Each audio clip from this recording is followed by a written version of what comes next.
कि अगर हम हिंदू परंपरा की बात करें, हिंदू संस्कृति की बात करें, तो हम देवी देवताओं की पूजा तो करते ही हैं, प्रकृति की, पशु पक्षियों की महिमा भी हम समझते हैं।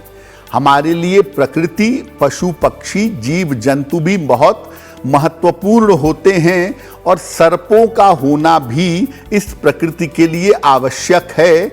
इसीलिए उनका मूल्य समझने के लिए ये पर्व बनाया गया है। आप उनकी कीमत समझें और ये जानें कि उनका भी प्रकृति में योगदान है, ये महत्वपूर्ण होता है। श्रावण शुक्ल पक्ष की पंचमी तिथि को नागों की पूजा का पर्व नाग पंचमी मनाया जाता है। इस तिथि को भगवान शिव के जो आभूषण हैं, नाग या सर्प, उनकी पूजा की जाती है। नागों की पूजा करके आध्यात्मिक शक्ति, सिद्धियां और अपार धन की प्राप्ति की जा सकती है। अगर कुंडली में राहु केतु की स्थिति ठीक ना हो तो भी इस दिन विशेष पूजा से लाभ हो सकता है। अगर आपको सर्प के स्वप्न आते हों या सर्प से भय लगता हो तो भी नाग पंचमी के दिन अगर आप नागों की पूजा करते हैं तो आपको विशेष लाभ हो सकता है। और इस बार नाग पंचमी का पर्व 21 अगस्त को हम मना रहे हैं। देखिए, नाग पंचमी पर नागों की पूजा होती है। सर्प जो हैं, नाग जो हैं, वो दो चीजों के प्रतीक हैं। पहला, वो प्रतीक हैं कुंडलिनी शक्ति के। कुंडलिनी शक्ति आध्यात्मिक जीवन में बड़ा महत्व रखती है और सर्पों की पूजा करके आप अपनी कुंडलिनी शक्ति को समझ सकते हैं और उस पर काम कर सकते हैं। दूसरा, आपने बचपन से सुना होगा कि पाताल में खजाना है, जमीन में खजाना रहता है, सर्प उसकी रक्षा करते हैं। तो सर्पों की पूजा करने से जो धन संबंधी समस्या है, जो धन संबंधी बाधा है, वो दूर हो जाती है। तो मुख्यतः आध्यात्मिक लाभ के लिए और धन प्राप्त करने के लिए और अपने जीवन की सुरक्षा के लिए हमें सर्पों का महत्व समझना है और सर्पों का महत्व समझ करके जब हम पूजा करेंगे तो उसके फायदे हमें बहुत होंगे। देखिए, हर पर्व का एक तरीका है, एक सिस्टम है। उस सिस्टम से, उस तरीके से जब आप पूजा करते हैं तब आपको विशेष लाभ की प्राप्ति होती है। प्रातः काल नागपंचमी वाले दिन सुबह 10 बजे के पहले कम से कम नहा करके भगवान शिव का स्मरण करिएगा। पहले भगवान शिव का अभिषेक करिएगा, उन्हें बेलपत्र और जल अर्पित करिएगा। इसके बाद शिव जी के गले में विराजमान नागों की पूजा करिएगा जो भगवान शिव के गले में विराजमान हैं। नागों को हल्दी, रोली, चावल और फूल अर्पित करिए। इसके बाद चने, खील बताशे और जरा सा कच्चा दूध भी अर्पित करेंगे। घर के मुख्य द्वार पर गोबर, गेरू या मिट्टी से सर्प की आकृति बनाएंगे और इसकी भी पूजा करेंगे। इसके बाद ओम कुरुकुल्ले फट स्वाहा, ओम कुरुकुल्ले फट स्वाहा इस मंत्र को कहते हुए पूरे घर में जल छिड़क देंगे। अब देखिए, एक बात बता दूं कि लोग नाग पंचमी पर नागों को या सांपों को दूध पिलाने का प्रयास करते हैं, लेकिन प्राकृतिक रूप से सांपों का आहार दूध नहीं है। वो आप प्राकृतिक रूप से नहीं करते, वो एक सिंबॉलिक बात है, वो आपके समझने की बात है कि आप सांपों को दूध पिलाते हैं, आप प्रतीकात्मक रूप से आधा चम्मच 1 चम्मच दूध आप सांप के चित्र पर या उसकी मूर्ति पर डाल सकते हैं, लेकिन सांपों को दूध पिलाना प्राकृतिक रूप से उचित नहीं है, तो वो मत करिए। दूसरा, सर्पों की पूजा क्यों आवश्यक है, तो आपने समझा, आध्यात्मिक उपलब्धि के लिए भी और आर्थिक लाभ के लिए भी। लेकिन जो सर्प शक्ति है वो नियंत्रित करते हैं भगवान शिव, तो बिना भगवान शिव की पूजा किए हुए अगर आप सर्प शक्ति की पूजा करेंगे तो आप मुश्किल में पड़ेंगे।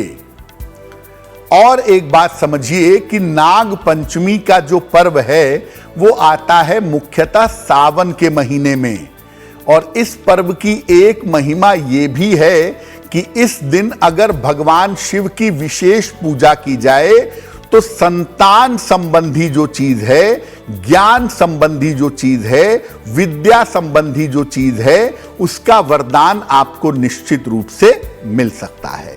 देखिए, थोड़ी सावधानियां रखिए और पूजा के महत्व को समझिए कि क्या सावधानियां रखनी चाहिए। देखिए, बिना शिव जी की पूजा किए हुए कभी भी नागों की पूजा मत करिएगा। यानी नाग पंचमी के पर्व पर भी पहले भगवान शिव की पूजा होगी, उसके बाद नागों की पूजा की जाएगी। नागों की स्वतंत्र पूजा नहीं की जा सकती। सर्प की स्वतंत्र पूजा करने के अलग नियम हैं और वो तंत्र के एक ब्रांच के रूप में आता है। सामान्यतः सर्प की, नाग की स्वतंत्र पूजा नहीं होती। उनकी पूजा हमें भगवान शिव के आभूषण के रूप में करनी चाहिए। यानी भगवान शिव का एक ऐसा चित्र लगाएं, एक ऐसी मूर्ति लगाएं जिसमें उनके गले में सर्प हो और उनके गले वाले सर्प की पूजा आप करिएगा। स्वतंत्र रूप से सर्पों की पूजा करना वर्जित है, क्योंकि इसके परिणाम गंभीर हो सकते हैं। इसलिए इंडिपेंडेंटली सर्पों की पूजा ना करें, पहले भगवान शिव की पूजा करें और फिर भगवान शिव के गले में जो सर्प विद्यमान हैं आप उनकी पूजा करें। जो लोग भी नागों की कृपा पाना चाहते हैं उन्हें इस दिन ना तो भूमि खोदनी चाहिए और ना ही साग काटना चाहिए। अब ऐसा क्यों नहीं करना चाहिए? देखिए, वर्षा ऋतु का महीना है, सांप, बिच्छू और अन्य तरह के जहरीले जीव जंतु इस समय खेतों में, जमीन में निकलते हैं, घूमते हैं। अगर आप जमीन खोदेंगे तो सांप आपको काट सकता है या सांप मर सकता है, दोनों बातें हो सकती हैं, तो सही नहीं होगा। और आपको पहले भी हमने बताया था कि सावन के महीने में लीफी वेजिटेबल्स, पत्तेदार सब्जियों का प्रयोग मत करिए। तो साग मंगवाइए ही नहीं, साग का, लीफी वेजिटेबल्स का प्रयोग ही मत करिए, क्योंकि साग के अंदर कीड़े मकोड़े आ सकते हैं, सांप आ सकता है, इन्फेक्शन आ सकता है। तो साग मंगवाइए ही नहीं, काटने की नौबत नहीं आएगी। तो नाग पंचमी के पर्व पर जो सबसे महत्वपूर्ण बात है, आपको पूजा मुख्य रूप से भगवान शिव की ही करनी है और शिव जी के सर्प की पूजा करनी है। आप देखिए, नारायण भी शेष नाग पर विद्यमान होते हैं, लेकिन उनकी पूजा हम नाग पंचमी के अवसर पर नहीं करते, क्योंकि शेष नाग जो हैं वो ऑलरेडी नियंत्रित सर्प शक्ति हैं। वो पृथ्वी का वहन करते हैं, वो नियंत्रित हैं, सौम्य हैं, शांत हैं। भगवान शिव के गले में जो सर्प है वो कुंडलिनी शक्ति है। अगर शिव से कनेक्शन टूटेगा तो वो अनियंत्रित हो जाएगी। इस बात का ध्यान रखकर अगर आप नाग पंचमी पर पूजा करें तो आपका कल्याण होगा। देखिए, बहुत सारे लोग होते हैं जिनको सांप के चित्र से ही भय लगता है, या टेलीविजन में, फिल्मों में सांप देखकर डर लगता है, या सांप के बहुत ज्यादा सपने आते हैं। देखिए, एक तो पूर्व जन्म के संस्कार भी हैं। जिन लोगों का देहांत या जिन लोगों की मृत्यु सर्प दंश से हुई होती है, वो सांप की जो स्मृति है वो इस जन्म में चलती है उनके साथ और समय लगता है उससे निकलने में। या जो पूर्व जन्म में खेतों में जंगल आदि में काम करते हैं, जहां सांपों से उनका बहुत वास्ता पहले पड़ा रहा होता है, उसकी भी छाया इस जन्म में दिखाई देती है। या जिनके मन में बहुत ज़्यादा नकारात्मक विचार होते हैं या जो बहुत ज़्यादा नकारात्मक चिंता करते हैं, ऐसे लोगों को सर्प के स्वप्न ज़्यादा आते हैं। तो अगर आपको सांप से बहुत डर लगता हो या सांप के सपने आपको आते हो, आप सपने में डर जाते हो, चौंक करके उठ जाते हो, तो क्या करना चाहिए? चांदी के 2 सर्प बनवाइएगा, एक नाग और एक नागिन। साथ में एक स्वस्तिक बनवाइएगा चांदी का, एक थाल में रखिएगा नाग और नागिन को, और एक थाल में रखिएगा स्वस्तिक को। नागों को जरा जरा सा चुटकी चुटकी भर कच्चा दूध डालिएगा उनके ऊपर, और स्वस्तिक पर बेलपत्र अर्पित करिएगा। इसके बाद एक मंत्र है, ओम नागेंद्र हाराय नमः।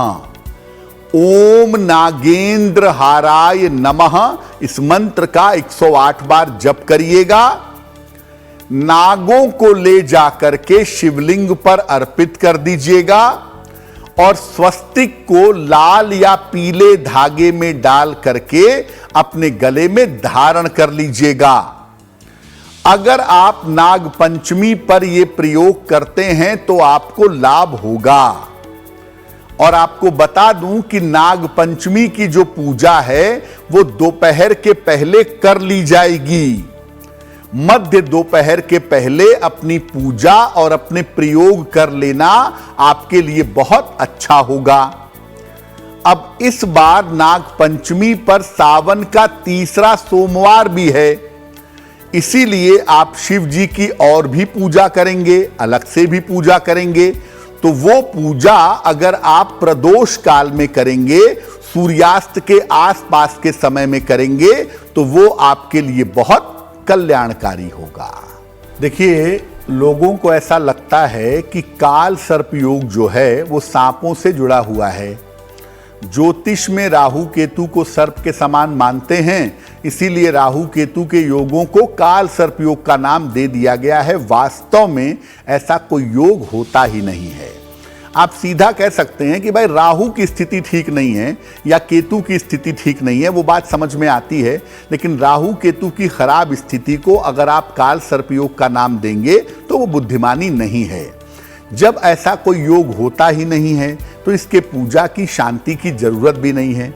लेकिन फिर भी अगर आप काल सर्प योग की पूजा या शांति करवाते हैं तो साइकोलॉजिकली आपको फायदा हो सकता है, उससे किसी तरह का फायदा और नुकसान नहीं होता है।